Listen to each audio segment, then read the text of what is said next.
let's assume that at this point we've overcome some of these hurdles that we've talked about. How do we stay that? What works best in what you've seen?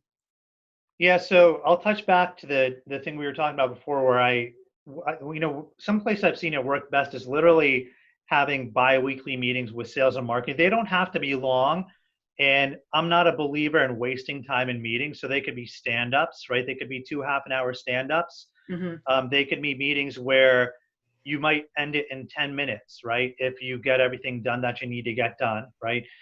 And so, but the value of having them, to have the value of having marketing run one and sales run one, is so in one of them you can use that meeting to say, here's what marketing is planning, right, for the next week, the next month, etc. Here's the reason why we're doing these things. Here's the programs. You can ideally you send them out before the meeting, right? So Right. shoot that stuff out and say, here's what we're planning. Take a quick look. Make the meeting as efficient as possible. You come to it. Marketing talks a little bit more about it.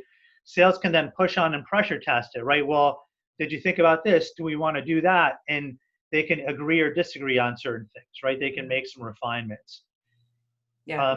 They can also present what they're seeing from leads coming in. Another one that's, I think, really important is the follow-up cadence of leads, right? So if there's an expectation that leads are going to be called within 10 minutes, certain kinds of leads, and they're going to be followed up 7 times, well, then marketing should have that dashboard, right? And they can share it. And when we meet, you can say, hey, guys, we had this sort of 10-minute target and it's at 2 hours now, right?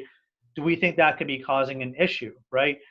And then sales might say, well, there's too many things coming in. We can't call them in 10 minutes. Then we might say, okay, should we hone it down to just people that press this particular interest button that say they're really interested now? Maybe those ones need to be called in 10 minutes, right?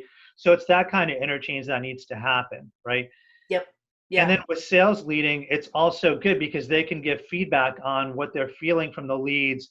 And this is one where I've asked the sales team to just collect some data, but also some anecdotes, right? To say, and you got to have both. You can't just come and be like, yeah, we heard 3 or 4 people say this, right? But it's got to be like, here's the data of what we're seeing, and then here's some more sort of colored context around that.